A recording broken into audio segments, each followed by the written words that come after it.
We will bring this meeting to order, and it is April 16th, 2026. This is the Highline College Board of Trustees study session. And we're going to go ahead and kick off the conversation. The minutes can reflect that we have trustees Bowman, Ekstrom, myself, trustee Swenson, and trustee Sashry here present, and we do expect trustee Johnson here shortly as well. But we're going to go ahead with some exciting news to kick off the meeting. We, as you might have noticed, have a new trustee joining us, and this is her first meeting. We are extremely excited to have trustee Lorraine Sashry joining the board. We have been eagerly awaiting your arrival, and we're so excited to have you here. I think what we're going to do is do just a round of introductions. So I'll start with the trustees, but I would like for the exec team and folks in the room to do an intro as well. And what I'm going to ask of the trustees is that you give your name, the service area that your seat represents as a trustee, and then your working committee appointment for the college. And then if you have other system involved things through the state or ACCT, you can share that as well. So I will start. I'm Sharmila Swenson, and I live here in Des Moines. That's my service area is Des Moines area. And my committee appointment, we talked just briefly about this when we had a conversation the other day. My committee appointment is to the foundation. So I serve as the board liaison to the foundation. And then I also serve on the National ACCT Board of Trustees as a representative for the Impact and Success Committee, which I chair. So that is me, and maybe I'll hand it to Trustee Bowman. Joseph Bowman IV.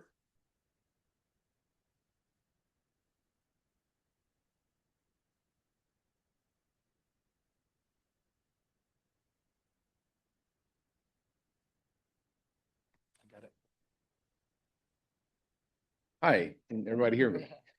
I'm Joseph Bowman IV.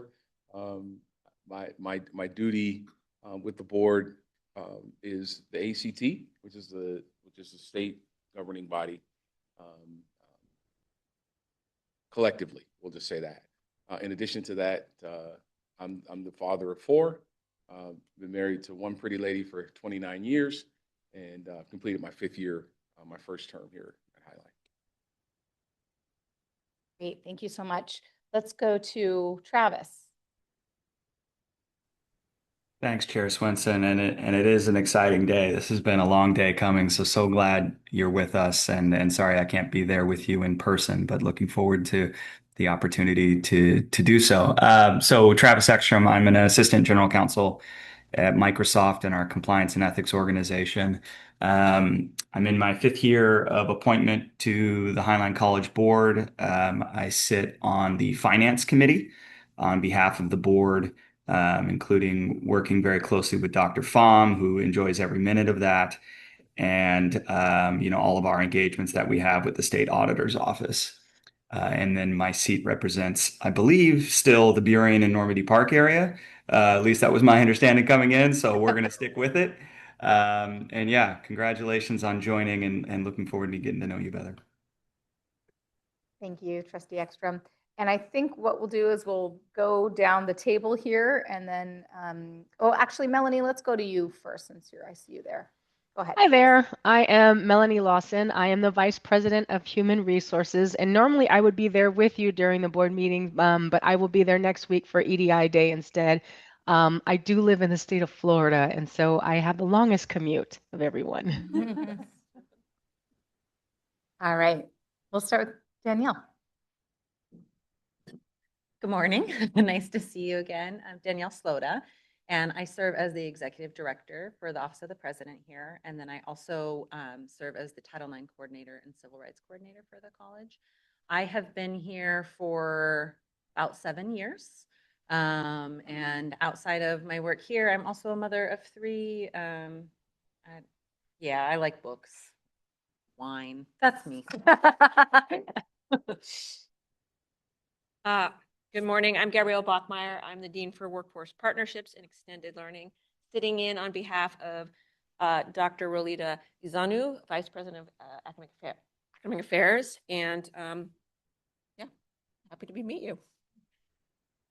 That one. Morning. My name is Tim Rye. I serve as Chief Information Officer, so I oversee all IT operations at the college. And I've been here a really long time, so I'm just going to leave it at that. Not do the years thing. It makes me feel old. And I said we, the two of us are older. Sure. Good morning. My name is Jamie Penn. I serve as the interim president here at Highline College. I've been here a little over 4 years, and I am delighted to serve in this capacity. Prior to stepping into this role, I served as the vice president of student services in that building right there.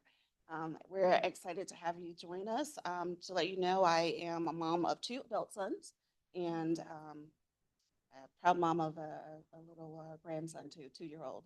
Sweet baby G is what I call him. Yeah, yeah.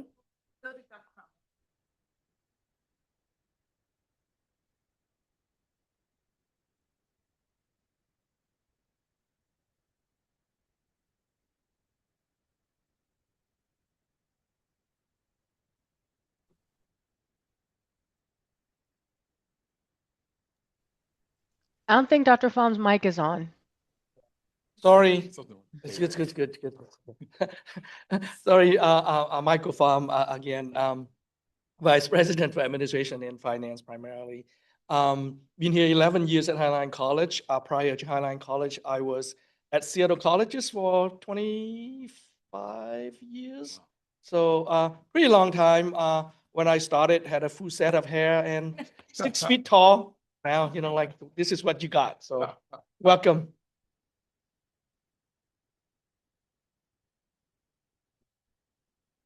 Buenos dias, good morning.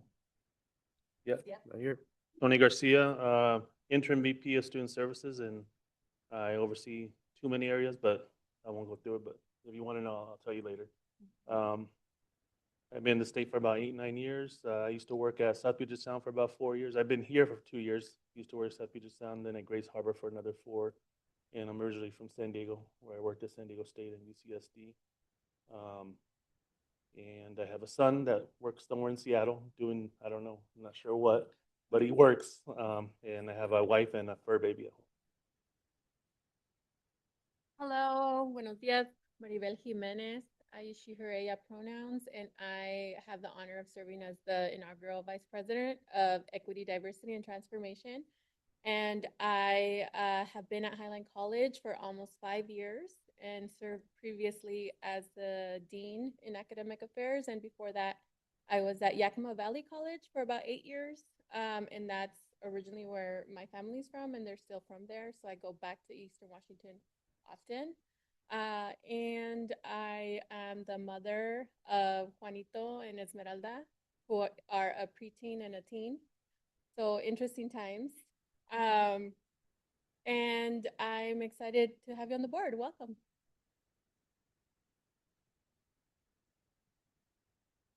Good morning. My name is Shakira. I'm the Director of Government and Tribal Relations, and I'm sitting in today for Josh Gersman, who is the Vice President of Institutional Advancement and the Executive Director of the Foundation. So thank you for being here. Julie?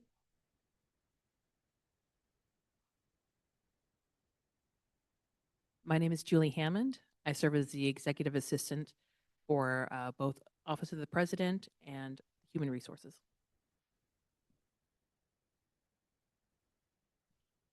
Hi, good morning. Welcome. My name is Asa Chow Hee Him. I'm the Dean of Student Support and Funding Services. Welcome. Hello, everybody. My name is Ty Torres, she, her pronouns. I'm the Associate Director of Student Conduct and Community Standards. Been here for about a year now.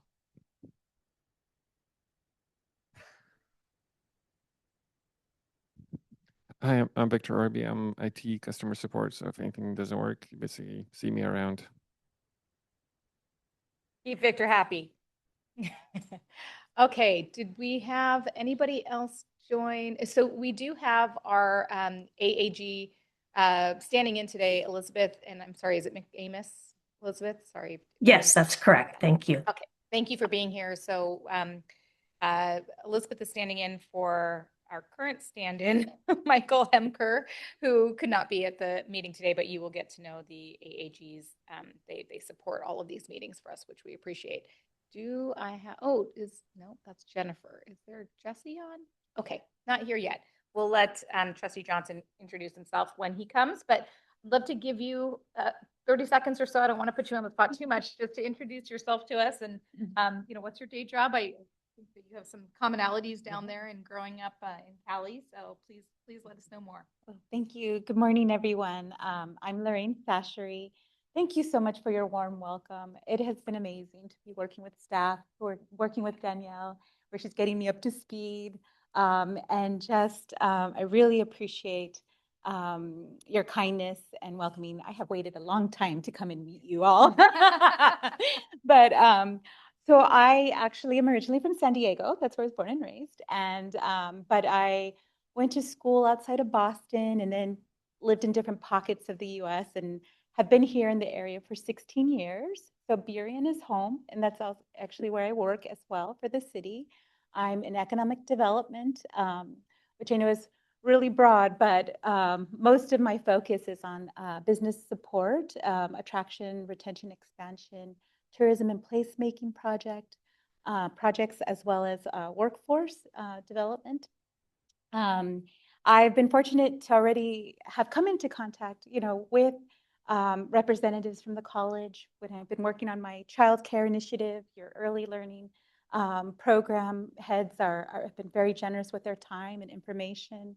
Also with the Achieve program, Amanda over there, a really great advocate for the students that, trying to find work placement, close to where students live. So I am so honored to be stepping into this role. I also have 2 children, so they're in the tween, actually now I'm one officially a teen stage, so I have Paloma and Mateo, so they keep me busy, and I just enjoy everything about living in this pocket of the country, and I look forward to learning more about the programs and initiatives here at the college and being of service, so thank you. Thank you so much. And I think we're just so excited to have you, and especially given your area of expertise, we know that the college is going to really benefit greatly from that. So super, super excited again. And this whole room here is such a fantastic group of individuals and leaders on campus, and really are here to help support getting you transitioned onto the board as well. So if you have questions, you can be letting us know, and we can make sure that you get connected with the right person here on the team to bring you up to speed on any questions you might have. So again, we'll do a quick intro for you during the general too, so others can meet you, but welcome. And now we're gonna go on to our first agenda item, which is Policy Development Advisory Council. So I'm gonna hand it to Dr. Pham.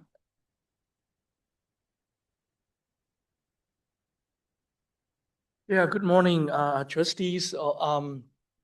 This has been a while, so you may not remember, but back in December, if not, I'm not mistaken, or November, I can't remember for sure, we brought forward a draft proposal, essentially asking for the board to, what is the term I wanted to?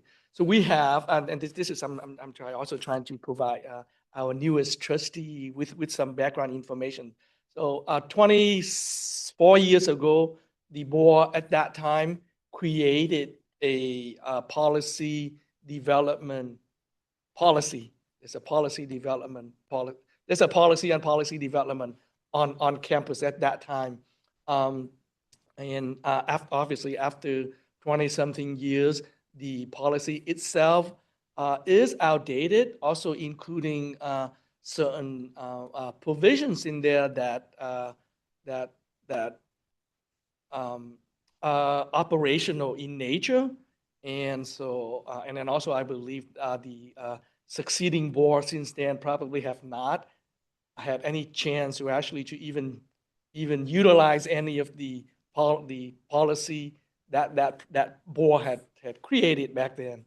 So we came to the board with a proposal to see if the board would be willing to, I don't want to say eliminate, but essentially to delete such policy and utilizing the language of what is in the RCW, in the WAC, in terms of what the board would want it to reserve your authorities and powers and delegate the rest of the operational authority back to the campus president. I think at that time, and I don't know if Danielle, if you would be able to maybe our team, we found like one pretty good example from Bellevue College, for example, would be very specific. So they have the very first policy on the board of trustees itself. It states something like, except for the powers reserved explicitly through RCW, through the WAC, then everything else in terms of operation will be delegated to the campus president. So this is what we are trying to do today.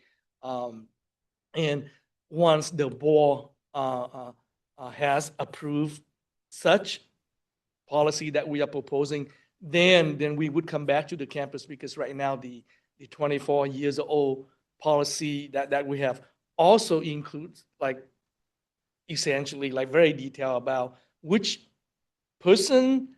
people on campus will have to be sitting on this council, and then the process of how the college or this council would go through to either propose, develop, and then approve a policy on campus.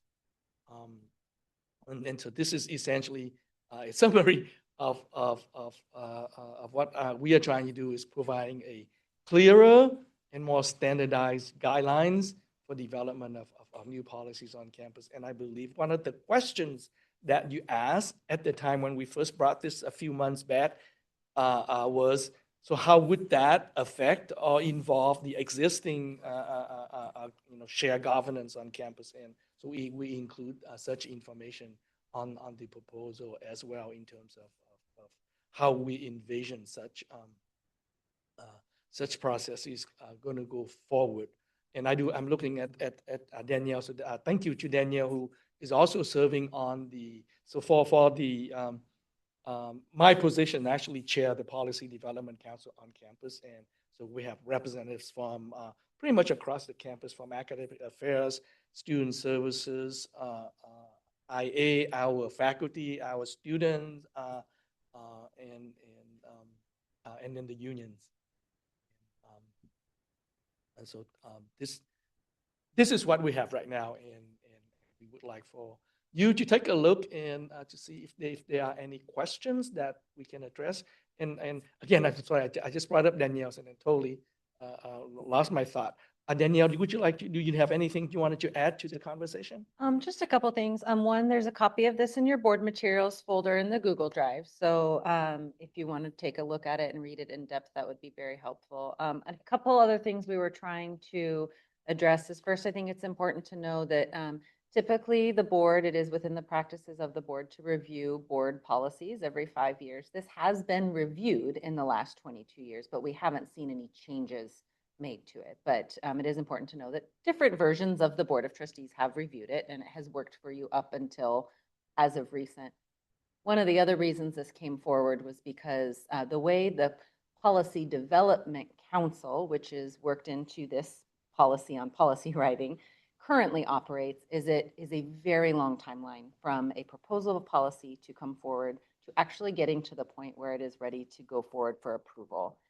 So we have a very long backlog of policies on campus that are both waiting to be created as well as waiting to be reviewed.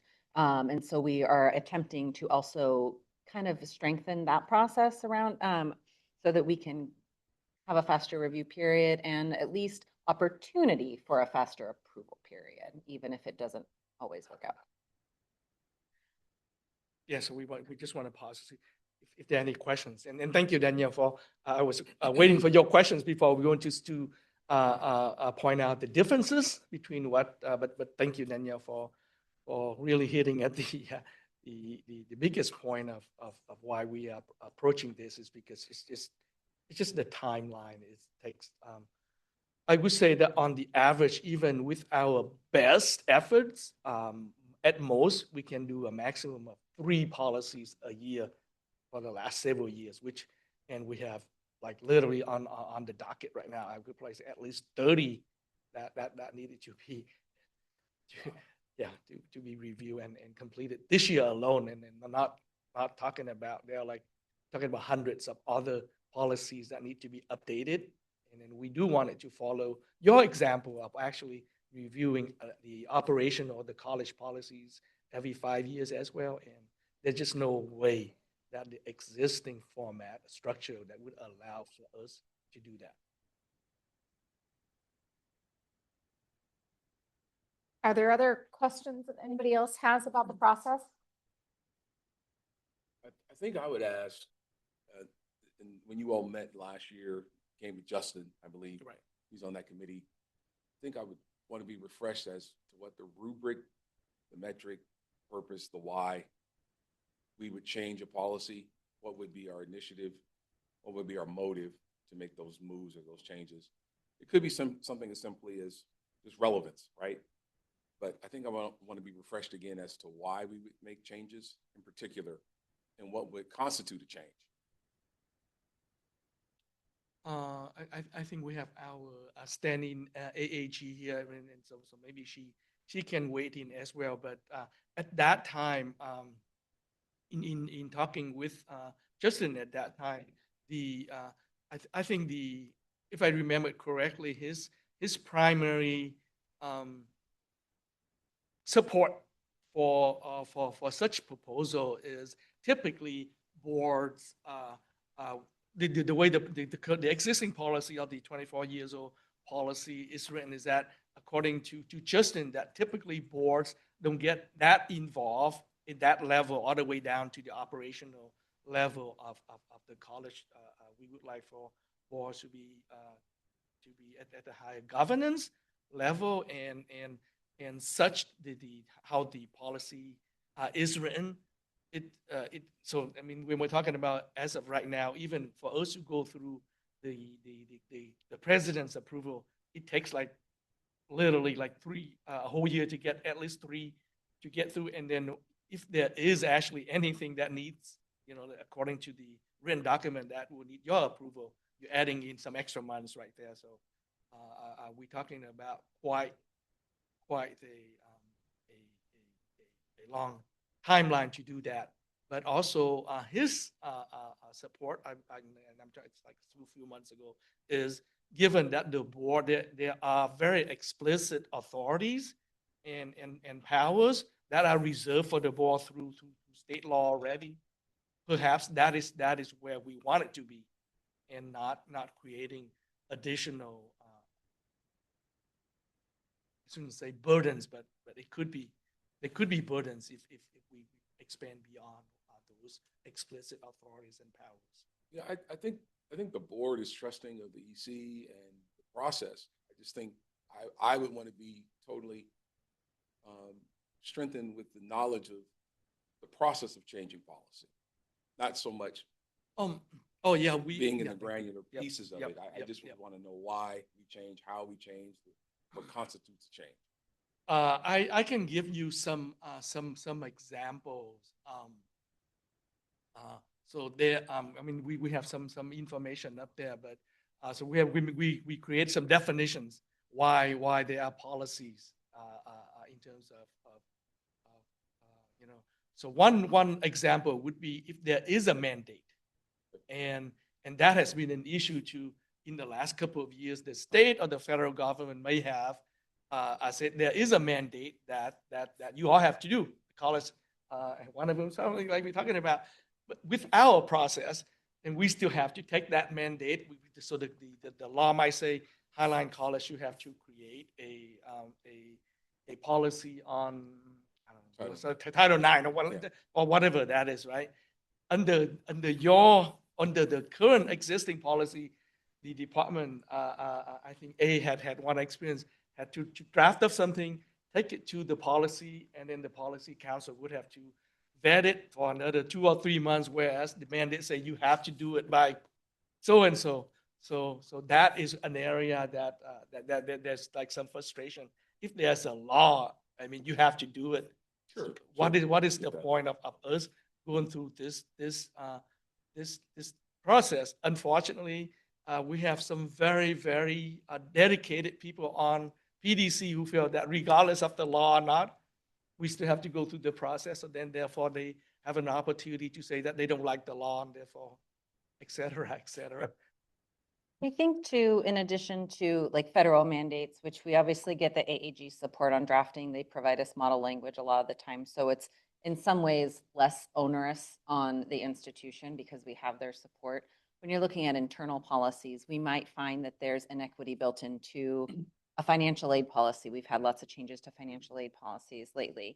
And so when we are trying to address an inequity and the system is built so that at minimum, we can't address it for 9 months, it's harming our students. And it's also harming the employees that are trying to help our students, right? And so I think more of those internal policies are actually the bigger challenge right now because we do have a workaround right now for federally mandated things. It is within the president's authority to adopt a provisional policy while we're waiting to get the final policy to you, which is what we currently have in place for some things on campus.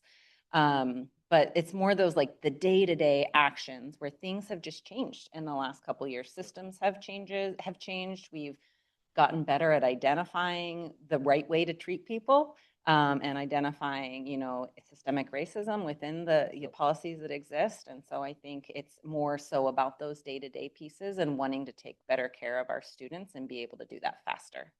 Perfect. Thank you. Yeah. Thank you both. Yeah.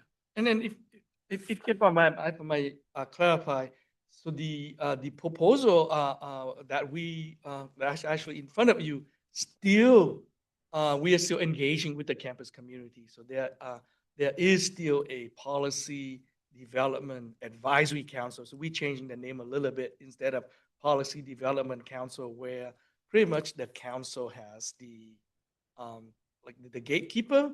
Now it becomes the policy development advisory council.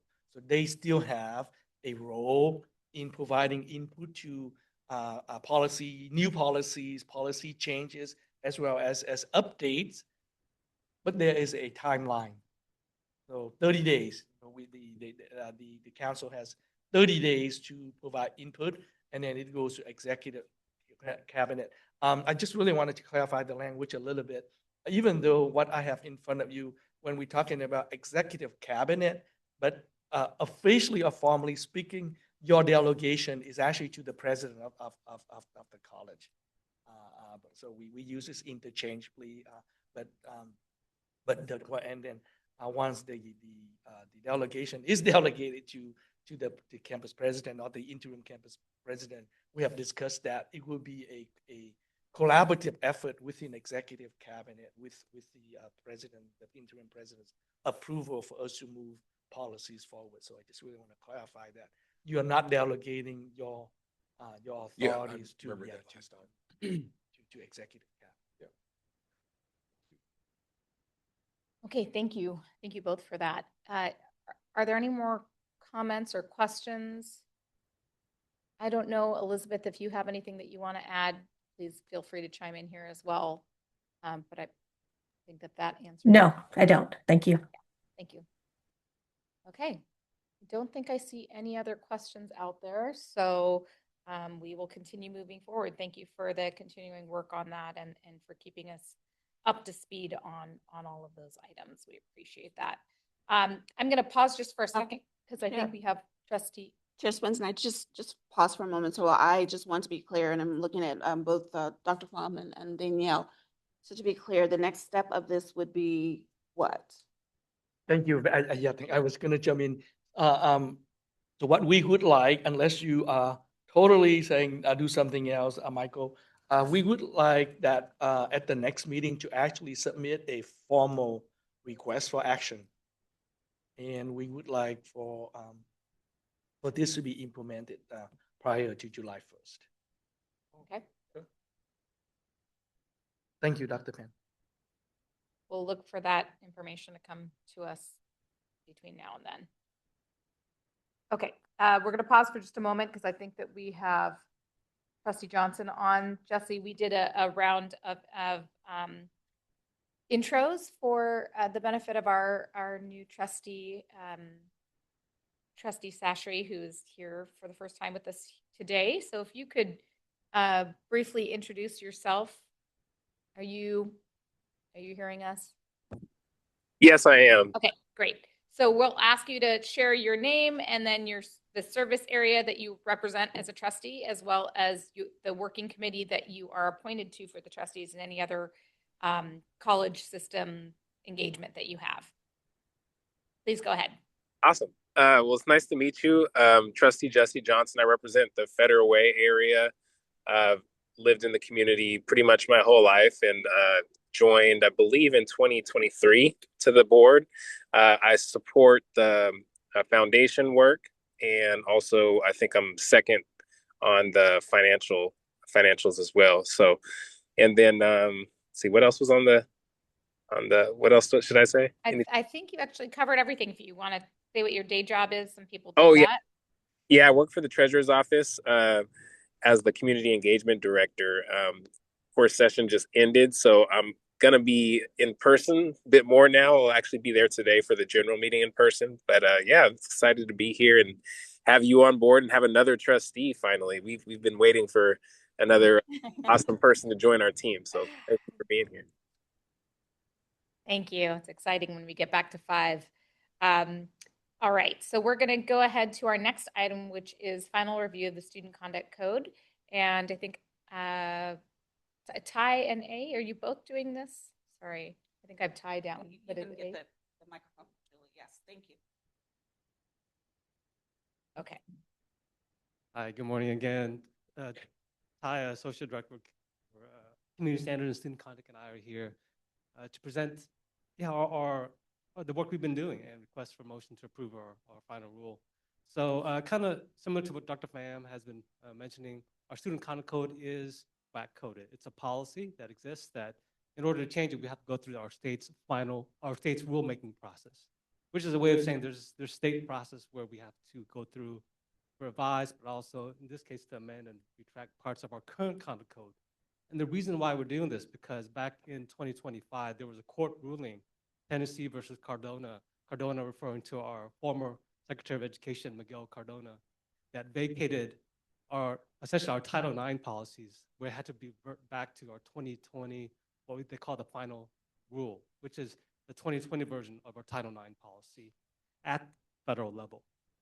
So our current code or our prior code was not in compliance. So, and that was across the whole nation. Every single college had to revise it. So this past year, in 2025, up until now, we've been working closely with our Assistant Attorney General. Prior to it was Bruce Marvin, and then with our other AAGs. And they provide us our model code too, and all our AAGs around the state collectively provide us a model code. But of course, we adapted to our current code. And we were working very closely with our processes to get feedback from campus, and Ty will kind of cover that a little more. But that's kind of an overview of why we're doing this. And also, of course, the mission and the heart of our code is to ensure that our students are protected. Because of that vacating the rule back to 2020, it does limit our work regarding Title IX. Right? So our revision includes additional provisions that we've included to ensure our students are protected.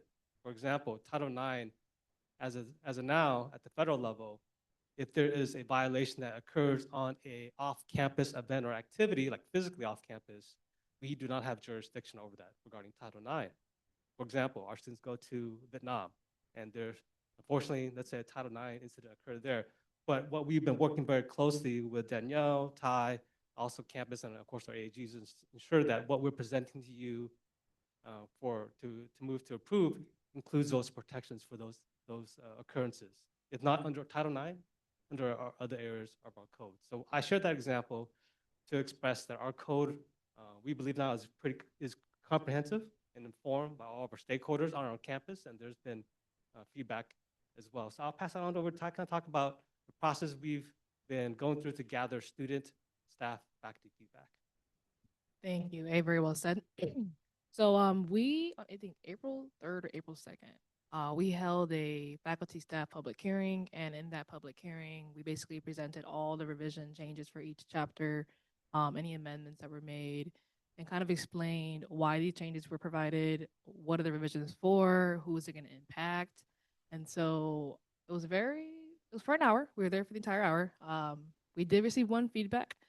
That feedback was great job. Thank you for your work.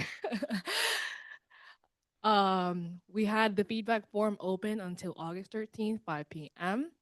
We received 0 additional feedback. So with that being said, I am motioning to approve the permanent rule changes to the Highline College Student Conduct Code. And that'll include the new section of WAC 132Y, 126405, 126415, 126425, and 126435. And then I am motioning to approve the amendment of the Highline College Student Code to update existing definitions that align with 2020 Title IX regulations and include expanded language, ensuring protections under gender identity, pregnancy-related conditions, sexual orientation, and other areas that are covered under our code. This is 132Y, 126020, all the way up to 350. You guys have the exact numbers there. If you guys really want me to list every single number, I'll do it, but you guys are all very confident. That's why you're on the board. And then lastly, we're going to amend the motion to approve the amendment of the Highline College Supplemental Title IX Student Conduct Procedures. That's the Title IX chapter, 132Y127, and all the related numbers that are up there.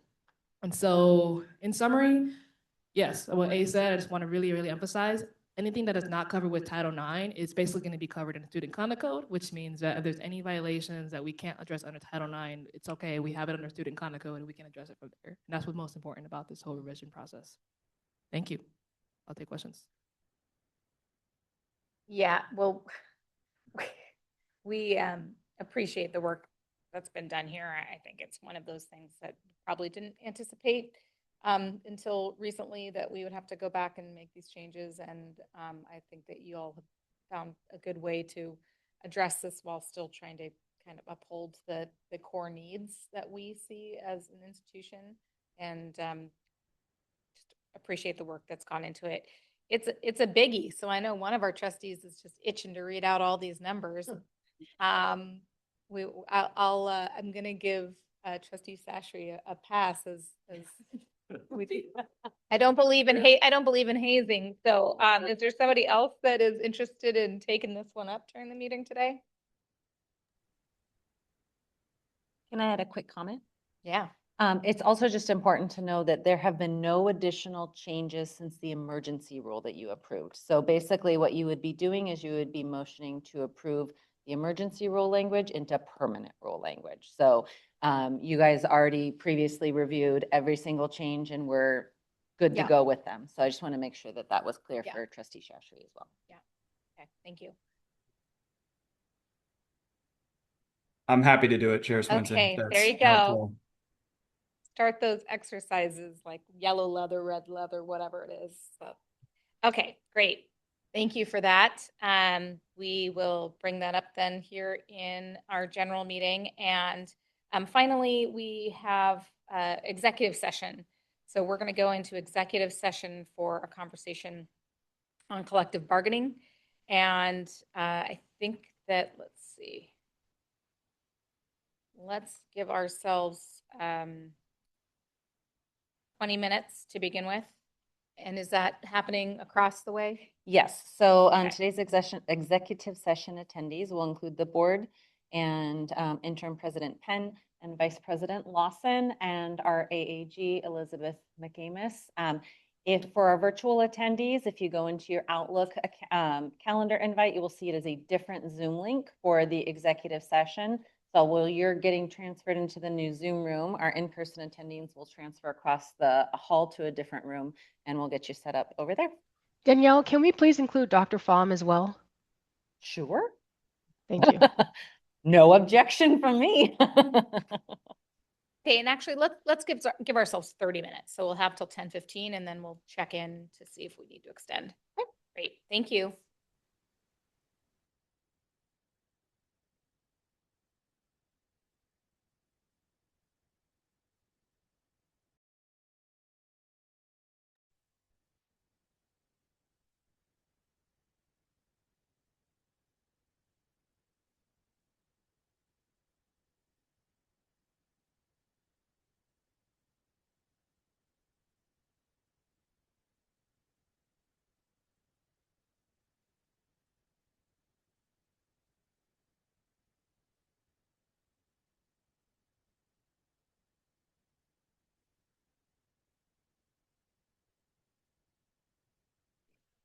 We are going to go ahead and bring the study session to a close. The meeting is adjourned, and we will begin our general session meeting at 11 a.m., 10 minutes.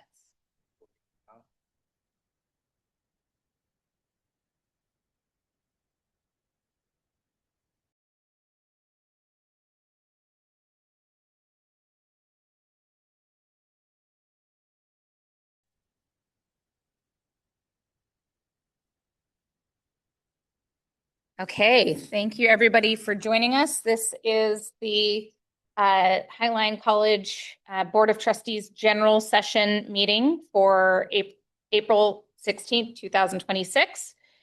And we're going to start off by giving a very warm welcome to our newest member of the Board of Trustees, Trustee Lorraine Sashry. And I'm going to give her 30 seconds or so to just do a quick intro, kind of putting her on the spot, but just a quick intro.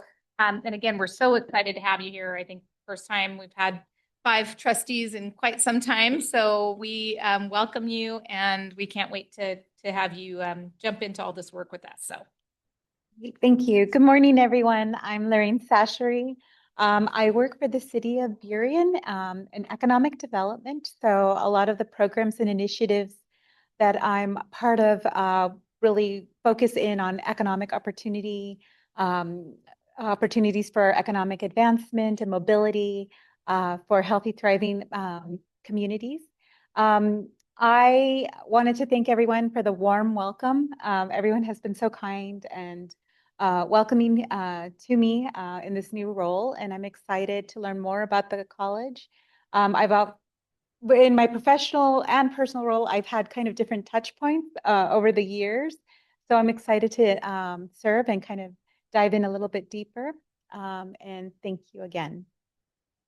Thank you so much. And Jesse, I don't know if you want to take the seat over here, then you're not straddling tables. There's a chair already, so you can leave that, but I hate to have you there in the crack. Okay, there you go. Now you got a little space. All right, now we're situated. We're not used to having so many of us here, which is so wonderful.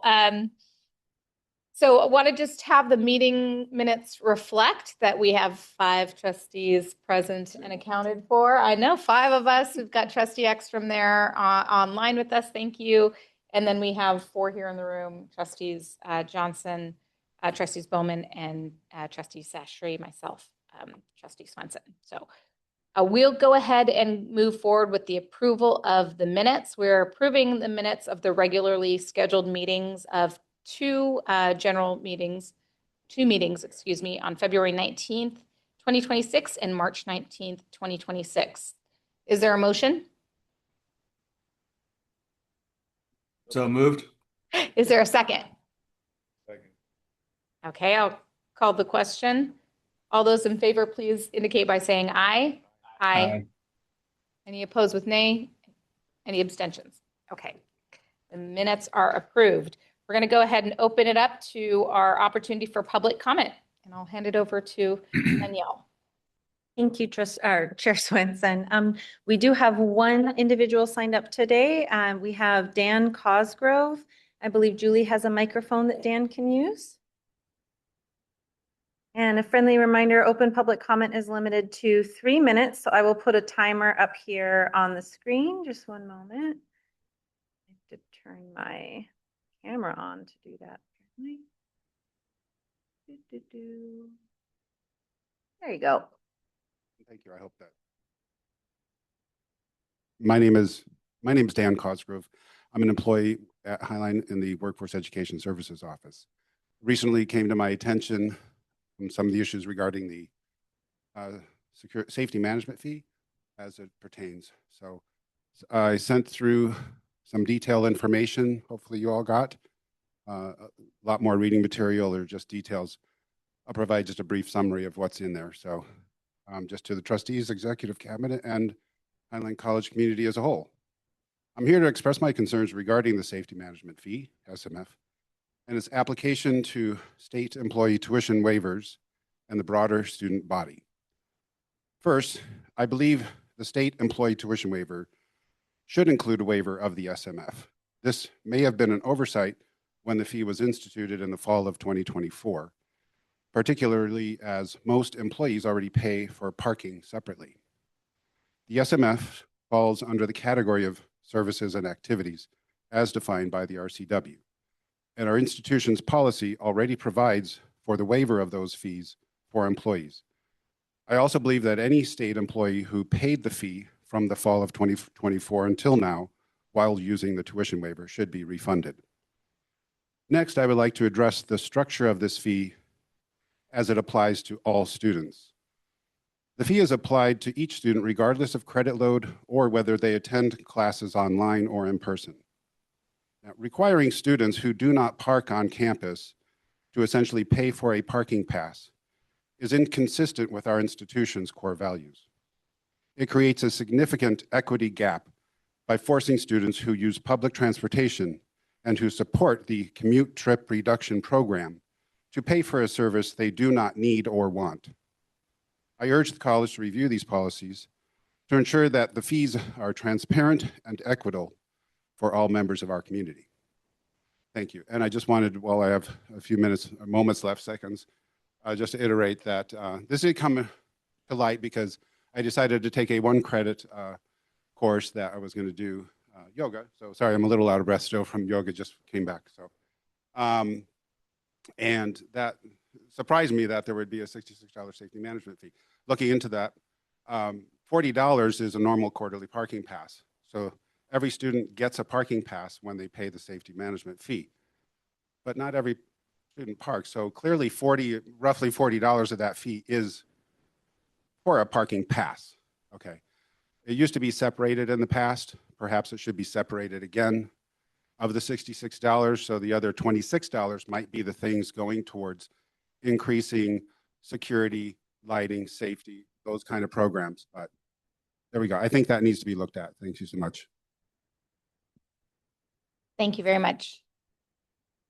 Anyone else signed up? That's all today. Okay, thank you. We're going to go ahead and move on into our action items. We have one action item today, which is action item A, the approval of Student Conduct Code Title IX Supplemental Procedures Permanent Rule. Is there a motion? Motion? No, I'm just calling for, oh, I'm sorry. Yes. Yes. Sorry. Yeah. There's 5 of us. Sorry. Yes. Thank you, Chair Swenson. Yes, I was just pulling it back up here. So yes, I move to approve the permanent rule changes to the Highline College Student Code Conduct to include the additions of a new section to the Highline College Student Code, Highline College Student Conduct Code, establishing supplemental procedures for handling non-Title IX cases involving sexual misconduct. New WAC section 132I, 126, 405, section 415, 425, and 435. The amendment of the Highline College Student Conduct Code to update existing definitions that align with 2020 Title IX regulations and include expanded language ensuring protections related to gender identity, pregnancy, and related conditions, sexual orientation, and other areas are covered under our code. It also clarifies key terms such as weapons, student organizations, hazing, and preponderance of evidence alongside the clarification of academic dismissals. Amended WAC 132I, 126, sections 020, 030, 040, 050, 060, 100, 125, 130, 200, 260, 270, 280, 290, 300, and 350. And the amendment of the Highline College Supplemental Title IX Student Conduct Procedures, WAC 132I, 127, sections 505, 515, 525, 535, 565, 575, and 585 to integrate sex-based harassment processes, definitions, and informations that align with the reinstated 2020 regulations.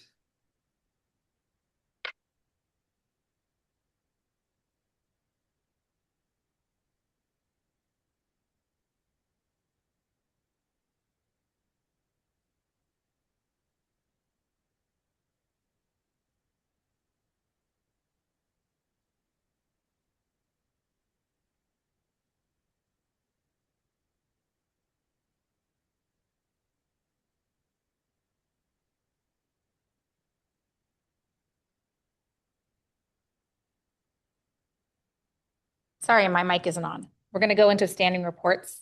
Please go ahead.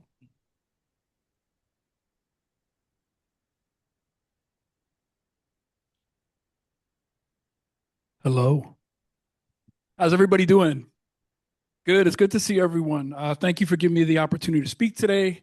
First, HCA would like to welcome our new Board of Trustees member, Lorraine Sachere. Oh, no, Sacheri. I got it, right? Okay. We're looking forward to continuing our productive relationship with the Highline administration and Highline's Board of Trustees. We'd also like to express our appreciation directly to VP Izanu for her continued commitment to good faith interactions in our labor management meetings. And of course, Carrie's not here again. So I can't say something nice about Carrie now for all the million things she does to help the campus stay up and running. But, you know, you can let her know. Let her know, yeah. Speaking of keeping the campus up and running, the faculty union would like to recognize the tireless contribution of our classified staff siblings. We all know that Highline works because they do, and they really work hard. And we also know that they do so while being painfully undercompensated. We want you all to know that we see you and that we value you. That said, it was encouraging to see President Penn's decision to bring back classified staff bargaining in-house. Commitment to working through difficult problems and disagreements is often an indicator of how we value others with whom we work, especially those others who are consistently undervalued by so many other metrics. Obviously, there's more work to be done in repairing relationships here, but this certainly feels like a step in the right direction. So thank you for that. Our faculty continue to do amazing work under difficult conditions. Nevertheless, national level changes continue to test our overall resilience and our tolerance for stress on the job. Our LCAP faculty, many of whom are adjuncts, continue to serve our most vulnerable students, many of whom are directly impacted by aggressive and often inhumane immigration policies and practices. Apart from harming our students, their families, and our communities, this is also taking a toll on our faculty, both in terms of their mental health and workload. Compounding all of this, Highline faculty continue to struggle with the impacts of generative AI and its uses by students in their courses. An overwhelming number of faculty continue to come to us to express their concerns related to workload, ethical issues, and academic integrity as they tirelessly continue to address AI usage in their courses. All these challenges continue to remind us of the importance of having an organized workplace and the value of collective bargaining. Not only do unionized workers work better and with relatively more dignity, we have a way of communicating and addressing our working conditions that not only benefit us faculty employees, but the college as a whole, and in particular, our students, right? And we just want to remind the board and the college that our working conditions are our students' learning conditions simultaneously, and that local bargaining matters and yields results. We look forward to resolving these challenges mentioned here and others through our local bargaining structure. We appreciate the collaboration with management on our faculty safety committees, which are underway currently. We hold on to hope that these committees will produce the kind of results that make it easier to do our best work with students. That said, many of our faculty are afraid to do their jobs. And we have to figure out what we can do to make it a little bit easier to come to work and support our students. These are unprecedented times. I'd like to end this report with some highlights. Our respiratory care program has received another award of excellence this year for our credentializing success from the Commission of Accreditation for Respiratory Care, meaning we have a high rate of success on the difficult advanced level credentializing exam needed to practice in the field. 92% pass rate for our students. Wow. Which I believe is the highest in the nation. This is incredible stuff, and the work that's being done in RC is really amazing. And, you know, I don't know if you all know, but RC has received this award annually since they became a bachelor's program. So shout out to Fred Golia and the work he's doing as a director of the program, all the instructors and the students that are working super hard. Apart from the mission of social justice through education, community college is often about second chances. It's a place for people to rebuild and sometimes be reborn. And I want to offer two examples that highlight the wonderful work our faculty do to provide for and draw from second chances. First, Dr. Eric Elwin's amazing work in centering the needs of young men of color in higher ed here at Highline College, work that has culminated in other things with the development of College 105.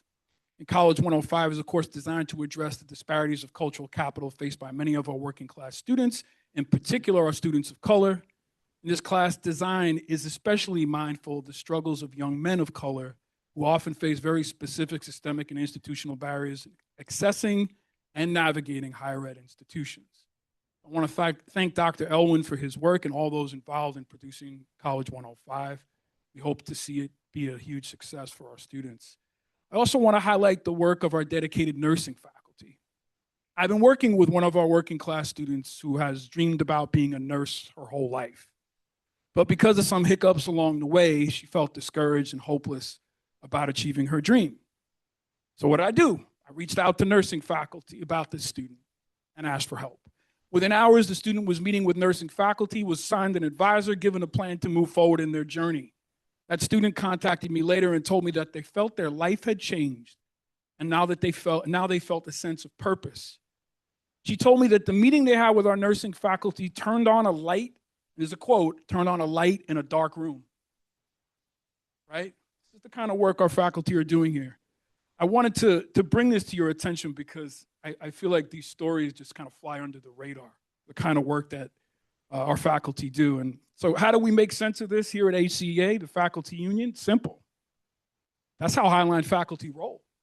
That's what we do, right? I'm proud to be part of this institution. And I'm proud to represent the faculty here at Highline College as the faculty union president.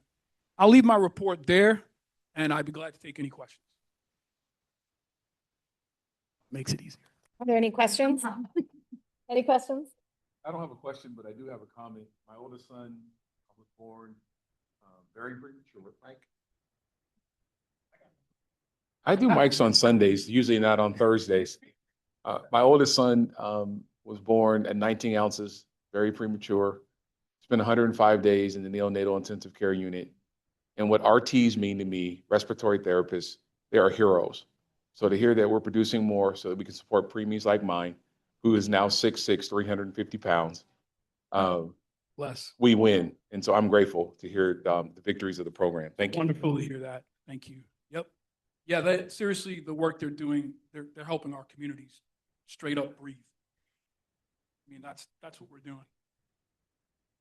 I would echo that. We have a very parallel experience in that I had a tiny little 24.5-week preemie as well who, had it not been for those RTs, who knows?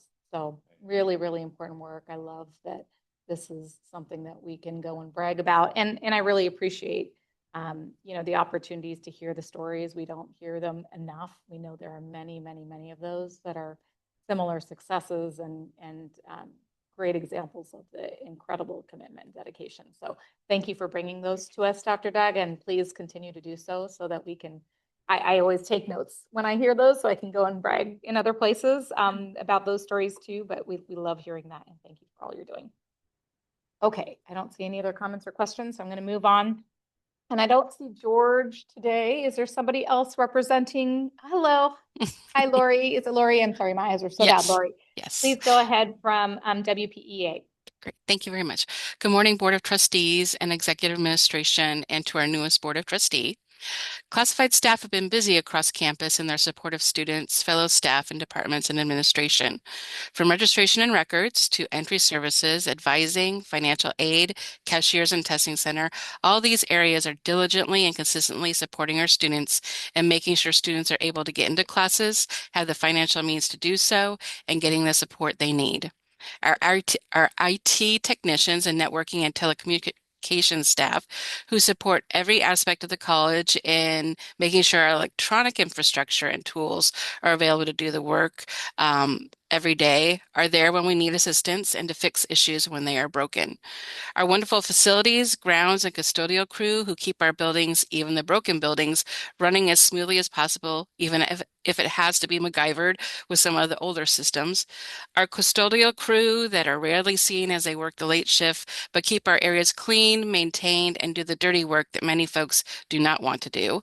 And our amazing grounds crew who make the campus look beautiful and well kept, even in the cold, blustery winter months. our public safety security officers who consistently protect our students, employees, secure our campus, and do so with kindness and compassion. Our human resources staff that work behind the scenes to make sure employees are paid, benefits are available, new employees are hired, and support is available. Our amazing administrative assistants and program assistants that support the faculty and students daily, make sure books and materials are available, process department and division budget materials, and keep offices running and supported. Our classroom support technicians that assist faculty and teaching of students, our library and library specialists and technicians that support students with knowledge and materials needed and help with support faculty and their classes. Of course, this is not everyone nor everything that everyone does to support our students, the college, or our colleagues. The stewards would just like to say that we appreciate our employees' work and wanted to recognize just a little bit of what they do every day. We look forward to the upcoming bargaining session this summer. There'll be bargaining training through PERC for our bargaining team and administration on April 27th. We look forward to a successful bargaining term this summer. We also want to give support to our counterparts, the exempt employees, and their success in unionizing, and hoping the college in solidarity will recognize and support the new exempt employee union. Thank you. Thank you very much for that update, Lori, and also for recognizing the many contributions of the staff around campus. Appreciate that. Any questions or comments? Okay, we will keep on going. And I don't believe from Faculty Senate that we have Sangeeta today. Is there anybody else that is standing in just before we move on? Okay, I don't see anybody. We'll go ahead to Associated Students of Highline College and welcome Jasmine.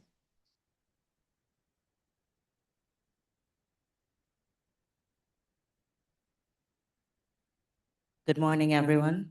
Morning. It's been a busy couple of weeks since we started. And I'd say we started strong with Thunder Week, where attendance was a little over 450 students over the course of 4 events. SNA budget was finalized and presented to the council, to the ASHC council last week, and it was approved and will be presented to the executive cabinet in 2 weeks. We had the Noodle Network yesterday, which was a roaring success with attendance being just over 100. The purpose of this was partly to give a snapshot of what ASHC has been doing over the past few months, but the main event was for the executive cabinet to address issues that were brought forth by students. The presidential forum was right after, and the ASHC council got to meet the candidates interested in being president next year. Speaking of which, the selection committee has been selected and is working on a rubric to review candidates. Interview dates have yet to be finalized, but should begin during the week of the 27th. The Vice President Forum will be held next week on Wednesday. Also next week, we have a policy camp in partnership with University of Washington. The goal is to discuss public policy and how it works, find ways to engage with and serve our communities, and explore career pathways in the field. Finally, we're still taking applications for student commencement speaker. Preparations for grad fair are also underway. That's it from me, and it's great to be back. Thank you. Thank you very much for that, Jasmine. I know that we are eagerly anticipating all the excitement of graduation coming up as well, and appreciate all of the great work that you and your team do on campus to keep everybody connected and keep those voices at the forefront. We'll go ahead and go on to the Highline College Foundation. I see Sharon out there. Welcome. Good morning, trustees, executive cabinet, and especially our new trustee, Lorraine Chacheret. So excited that you're joining us. The Highline College Foundation Board has had a busy month, starting with the scholarship application process being opened up. Our diligent Tanisha Williams has been busy as at last check in the first week alone. She has received more than 200 completed applications. That's a bigger number than last year at this time. The deadline is May 10th. And the review process begins now, or after the May 10th deadline is over, and she is still looking for reviewers. If anybody's interested in doing that, it's a great way to kind of find out about our students and what they're going through to come to the point of needing some financial assistance. Our experiences program, where attendees of our annual Thunderbird Soar event sign up and join other college, community, and civic leaders, have been continuing on and on. So far, we've completed more than half of those experiences, everything from Vibe Bingo to sip and paint events to learning more about marine wildlife at the mast. I could go on and on. These gatherings, though, continue to promote building and growing new relationships within the supporting community of our student support system, as well as cultivating and renewing the former relationships of longtime supporters. 2 more experiences are coming up just next Saturday, where our own foundation board member and treasurer Richard Mockler will be hosting a group down at the Marina Mercantile.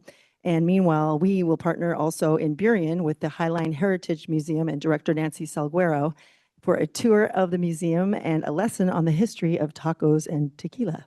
That should be very interesting. These experiences are so popular that just yesterday I actually heard from our own former Highline College trustee and retired Senator Karen Kaiser. She wanted me to know that even though she's on vacation and was contacting me from the Netherlands, she said that even though she'll be jet lagged, she wanted us to know she would be for sure attending our Highline Heritage Museum experience next Saturday. So she'll be bringing friends as well. And it's just great to see that kind of commitment continuing, and these experiences may in the initial stages have sounded kind of cheesy, but they really have been valuable. In our ongoing effort, meanwhile, to honor, recognize, and stay in touch with our retirees, who are some of our favorite supporters of the foundation and thus our students, we're holding our annual gathering next month, usually referred to as the Legends Luncheon, taking a slight change of top title because it's going to be in the afternoon, and it's social at Des Moines Quarterdeck. So we expect also at that afternoon a visit from an alum who graduated from the very first class of Highline College. So that'll be great to see her. Applications are still being accepted for the Distinguished Alumni Award with a deadline of the end of this month. If you have any applicants you'd like to put forward, Tanisha would love to see those. And in closing, I just want to share a bright note that while we all know we're in very discouraging financial times, we in the foundation are happy to report that while we're seeing some of the suffering of that as well, we are also seeing some people feeling so helpless that they have no way to help in these situations, and they're coming forward more than ever. So while some money is being taken away from some areas of our world, we are seeing more coming from some others, and that's really encouraging and should be to all of us. So I wanted to always share something positive. And that would conclude my report. Thank you. Thank you for that, Sharon. I think it is a really good reminder of the need that's out there, that, it's something to celebrate that we have an opportunity to serve so many students through the application process, but it's also telling that that number continues to grow, that there's such a huge, huge need. So appreciate all the work that the foundation does. And on the Legends event, I know that in the past, there have been some of us that have attended that. So please keep us posted on when that happens, because it's always a great opportunity for the board to engage with some of our longtime leaders as well. So please let us know about that. Any comments or questions about anything in Sharon's report? Okay. We will go ahead then and move on to area reports. Let's start with academic affairs. We have Dr. Ivanu down there. Yep. Hello. Hello. Good morning, everyone. Thank you, board chair. Thank you, board, Dr. Penn, and everyone in the room. I just wanted to emphasize in my report today that I'm extending my deepest gratitude to our division chairs, faculty coordinators, and academic affairs deans, associate deans, and directors, associate directors, and managers. Their steady leadership and care have been instrumental throughout the academic year, shaping all that we have accomplished together. The rest of the report does stand, yet I do want to share with you that over this weekend, the American Association of Community College Conference was in Seattle, and you had hundreds of educators in the community colleges looking at themes that Dr. Doug shared in his report. What's happening nationwide is AI is a big impact to the community colleges. The other thing that was a theme at the conference was around how our own leadership needs to evolve and look at community colleges, as there's a lot of turbulence that's going on. And there was also themes around the impact of the federal government and what's happening in our classrooms and outside of our classrooms. So you have these like-minded educators, presidents, vice presidents, deans, faculty who came and converged into Seattle and was really having some great dialogue. So I look forward to the work that we need to do here. And then lastly, today is special in the sense of my daughter turned 27 today. And the reason why I share that is her foundation was at the preschool back in the day before we had that preschool. Chinwe was 3 and 4 years old. She was at the preschool here when I used to teach. And a lot of her foundation around innovation, creativity, and her thinking as a child is the foundation because of Highline College. So I just wanted to share that. I love that. And I also just reminded me that ACCT, which is the trustees organization, is also calling for presentations. So if there's something that we want to share with others, and I don't know if the RT program, something there in the secret sauce might be worth sharing and bragging about, that call for presentations is out there currently. And I think May 15th is deadline. The event is in Chicago in October. So just a plug that if we'd like to present anything there, that's out there right now being requested. Yeah, great, thank you. Any questions or comments? Okay, we'll go ahead and move on to administrative services. And yeah, Dr. Pham, please. Hey, good morning, trustees. Good morning, everyone in the room. Just really want to take another minute to welcome our newest trustee to Highline College again. I will leave the rest of my written report stands as it is, but since we are sharing personal thing, I do want to share something of a personal, which is very relevant to what Dr. Doug shared earlier. So the last couple of weeks, I've been trying to help my youngest son, 26 years old, trying to buy a used car, a used Tesla.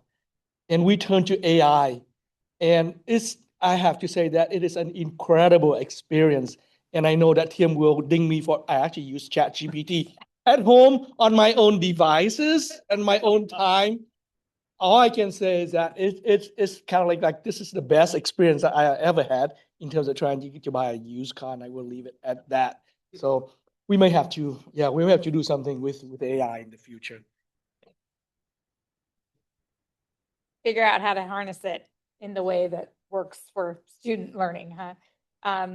Okay, thank you for that. Let's go to our, yes, for sure, for sure. Okay, equity, diversity, and transformation. Thank you, Chair Swenson, other Board of Trustee members, and I'd also like to say welcome to our newest member of the board. And I wanted to highlight, I'm going to leave my report as is, but I did want to highlight that I had the opportunity with Rakita Reed, who's our Director of Equity, to attend the National Association of Diversity Equity Officers in Higher Education conference this last month. And I'm always amazed at how Highline continues to be a leader in every aspect of that conference. And all of the things that we were hearing about are all things that in some way or form Highline College is already doing.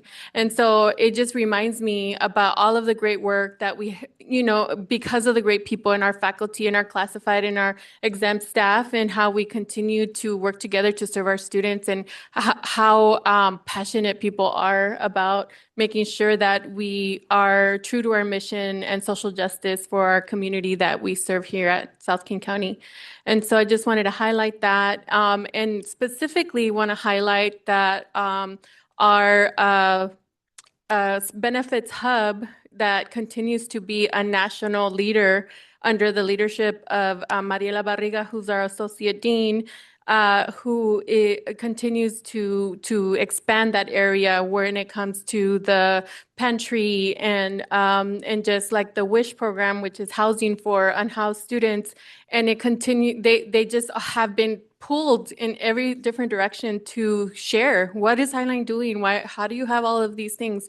And so that one specifically is one that I just want to make sure that we remember that we are doing so much great work in that area because of everybody that is part of this Highline community. So I will let the rest of my report stand.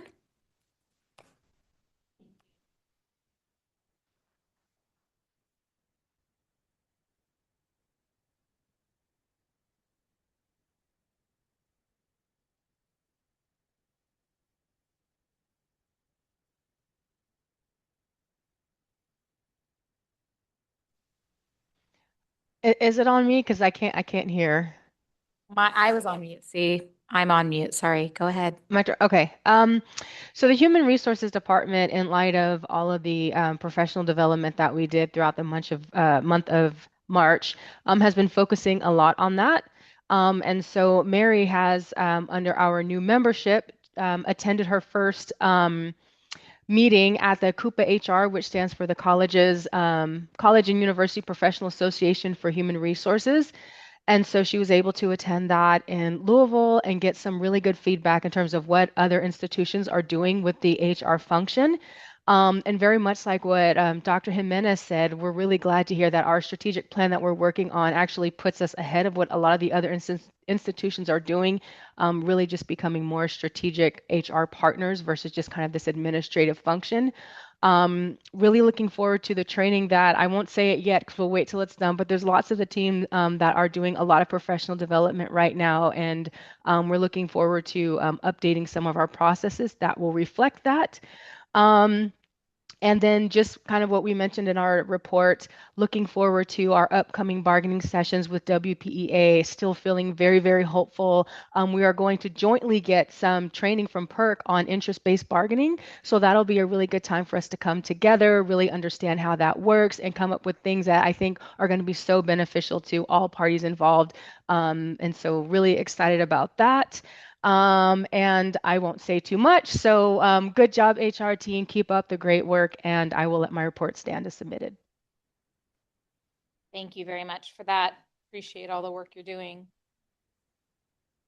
Okay, we'll move on to Information Technology Services and Tim. Thank you, Chair Swenson. I was going to mostly let my report stand, but Doug and Michael are trolling me. So just briefly on the AI topic, it was not on my report this month, although we've reported on it previously. We do have an AI work group that's got a number of subgroups that are actively going, including teaching and learning, academic integrity, who Ty, who you saw before for the student conduct issue, was co-leading the academic integrity group. And we are constantly trying to balance the opportunity and the risk from AI, and the risk from ethics, the risk from sustainability, the risk from IT security, the risk to the workforce.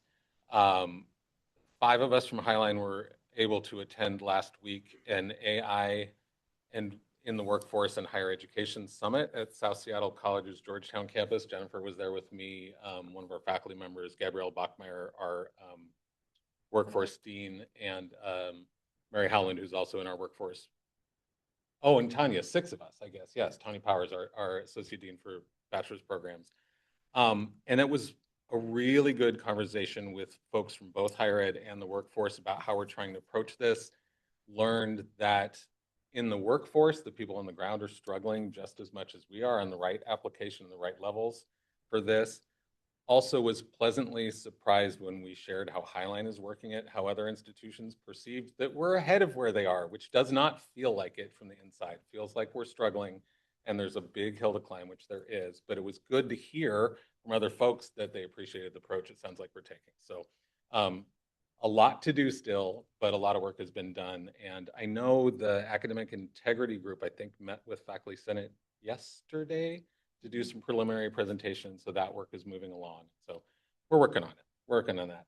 Otherwise, the one thing I was going to call out from my report is we welcomed Soru Idohu to the Information Technology Services team as a permanent staff member at the beginning of the month. And it's exciting because Soru is one of our graduates. So it's always great when we can hire a Highline graduate onto the team. And so welcome to Soru. Thank you for that, Tim. Timely to hear about all of that, so thank you.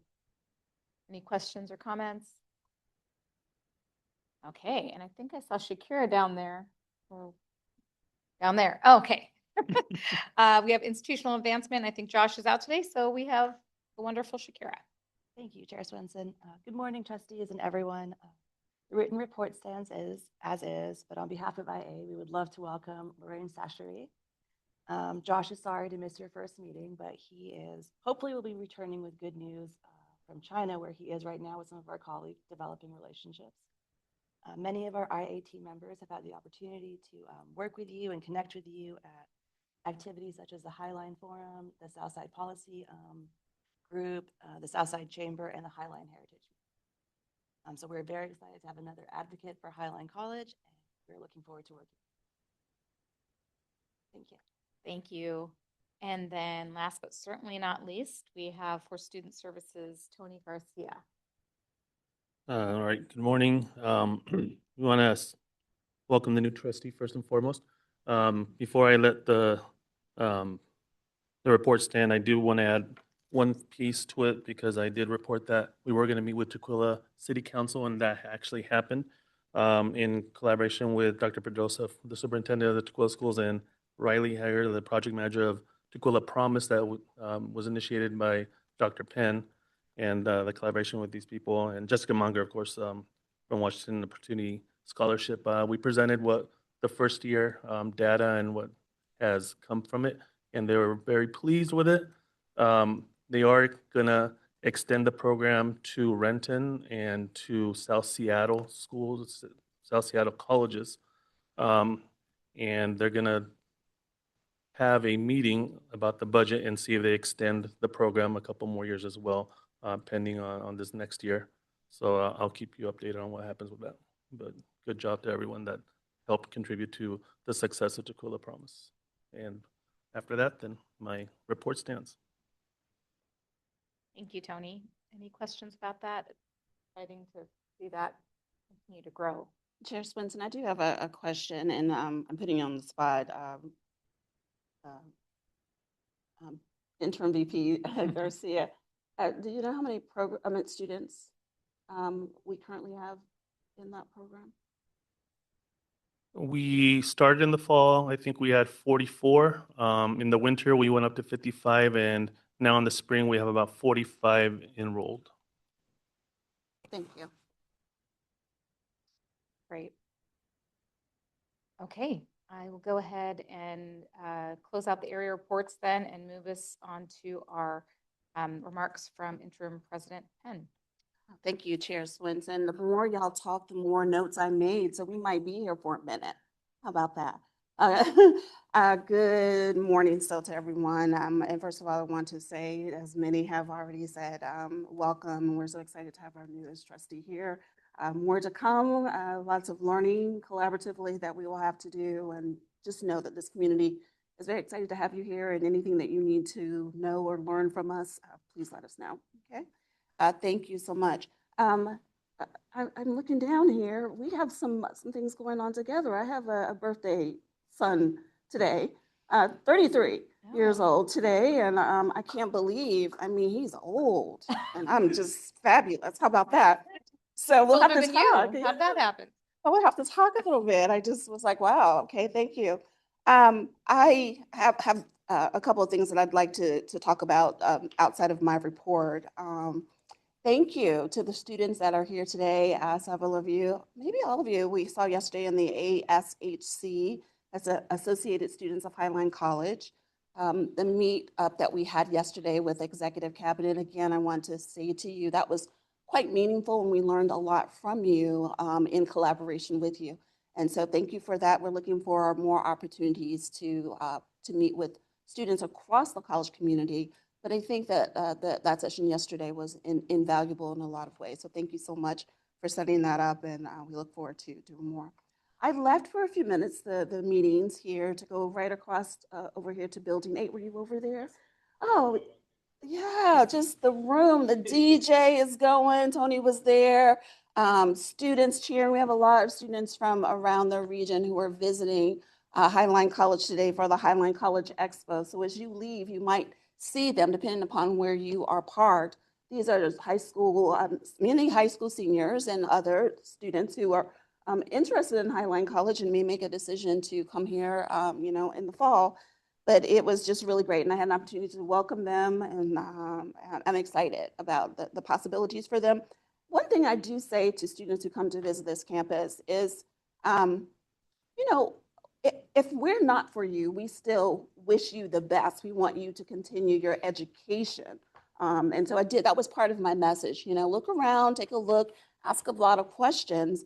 And, you know, we want you here at Highline College, but if not Highline College, we do want you to continue your education, your higher education. And so that seemed to be well received. And they clapped a little bit when I left, and maybe it was like, get out of here, lady, but it was a good thing. So that was really exciting to have them here. I do want the college community to know that in my little tenure in the interim role, which started back in December, just to remind everyone that right around that time is where we ramped up with the Washington State legislative session. So I will say to you that a lot of my attention has been outwardly facing for two reasons. Shakira and Josh, VP Gershman, have spent a lot of time getting me up to speed and meeting constituents in the community to help collaborate with them, to help them to get the word out about Highline College, whether it be around Running Start or tuition or students serving on boards, you know, talking to them, and then just getting the name out in the community and my getting to know and them getting to know some things about me. And so Josh and Shakir have been instrumental with that. And then also with WACT, the Washington Association of Community and Technical Colleges. Those are the chancellors and the presidents. That's the group that I meet with. Spending a lot of time with them around the legislative planning and being on the Hill and what have you. So a lot of the work in my time, my initial time, has been more externally facing. And so legislative session is over. We know where they have landed. We know what kinds of things that we need to change, how the money is going to flow. Thank you, Dr. Pham. So I can turn my attention somewhat inwardly now. And what I will share with you is that I'm beginning to meet with Dr. Azanu, I've shared, and Doug and I have talked about this as well, to meet with faculty around the college community. From my lens as the Vice President of Student Services, I know enough to be dangerous in some ways, you know, but I want to know more about what's happening in the community. And so just over the last 48 hours, I've had an opportunity to sit for about half an hour, 45 minutes with different staff across the college community. Just tell me about what it is that you do. How long have you been in the college? Tell me some of the things that are happening. What are the wins and where can I help to support myself and executive cabinet? To date, those meetings have been well received. You know, it's just, you know, getting to know one another. And then I will also be visiting at different programs across the college community, keeping Julie busy because she's the one that's responsible for scheduling and saying, no, you can't do all of that, Jamelin, or get out there and go do what I told you to do, whichever comes first. So I did want to share that. And again, those are not high stakes meetings. It's just really a get to know you. And I would prefer, they're coming over to me over in building 12, but I think it might be important, more vital for me to come and walk around and take a look so they can point things out to me. So I'll be doing a little bit more with that with all folks around the college campus, including students. I do want to add that in there. I do want to talk about a documentary that I watched not long ago around AI. It's come up in every facet of almost everything that I'm doing. This was a really interesting one with Oprah Winfrey. It was a podcast. And this is what I want to say. It's really quite interesting. Tim brought it up. He talked about the opportunities that we have. And I think that it can be advantageous in some of the ways and means in which we're navigating and using AI. But in this presentation, there was this cautionary tale to say, be careful, because what we're doing, and I thought it was interesting that they said it this way, we are creating a new species. And I thought, wow, that's interesting. And what kind of species are we creating? Is it a monster or is it one that's going to be? So I want to dabble into that a bit more. I've had some opportunities to talk with different faculty around the college community. Jennifer, where were we last week? Where did we go? What was that little session called over in Building 9? Where they did AI symposium. Yeah, there was an AI symposium. I had the opportunity to go over and engage in that conversation, and it's in depth. There's a lot going on, and I want to be a part of that. I want to roll up my sleeves, and I think as a positional leader here at the campus, it's important that we also understand what the opportunities and what the challenges are. A couple more things that I have, and then I will close out. Trustee, attention to driving home yesterday, and this ties in. It does come back around to the college. I'll be brief, but there was a backup on I-5. I don't know if anyone else happened to be in traffic around the same time yesterday. But I came up on what was going on, and there was unfortunately someone who had climbed over on the wrong side of the bridge and were threatening to jump off. And so traffic was at oftentimes, and I'm in traffic quite often because I live a little bit further out. I don't live in Florida, but I do live a little bit ways down in Pierce County, right? And so when I am driving and I have in my yoga classes and every space and place that I have, I'm like, Jamelyn, be still, be patient. You don't know what's up ahead. Pray for the health and well-being of those who are ahead of you and for those who are coming behind you. That's just my mantra when I'm in my car, right? And yesterday it was so apropos. It was necessary because they were trying to talk him down. I mean, I saw it happening, right? And it weighed heavy on me when I was coming through this morning. And so this is why. Sharon said it, there's great need, people are struggling, there's so much happening, there's so much going on. And that's just not out there. It's not just on I-5 on that bridge. A lot of that's happening internally in our community with those people that we know and love. And I want to make sure that we talk about resources that we have that available for staff and faculty. We do have Washington State Employee Assistance Program, EAP, which is a resource that you can use. If you don't know what that is and you would like to learn more, please talk to your vice president, your deans, or associate, maybe even some of your colleagues. But you can go online and there are resources and people that can help you if you find yourself in a situation where you need it. And then for our students, we do have a counseling center here on campus, and there are other spaces and places that Larissa and her team can, if you don't have the time or the energy or the effort that you don't want to meet on campus, you want to meet someone off campus, that we can direct you to those services as well. So again, I'm going to continue to be in the road, to make myself be patient, to this is me speaking, pray for those people ahead of me, people that are coming behind me, and we'll all get to where we're going safely. But take care of yourselves. Health and well-being is paramount.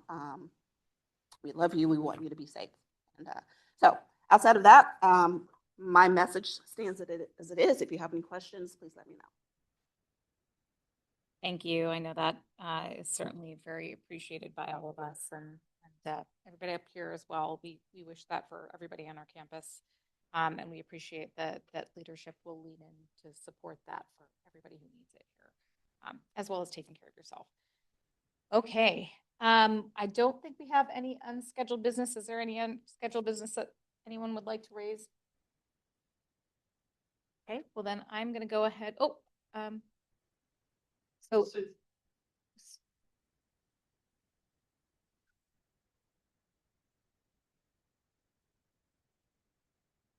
Hi, my name is Michael Hanscom. I'm our program manager for assistive technology. I did not know I was going to be doing this until about 3 seconds ago.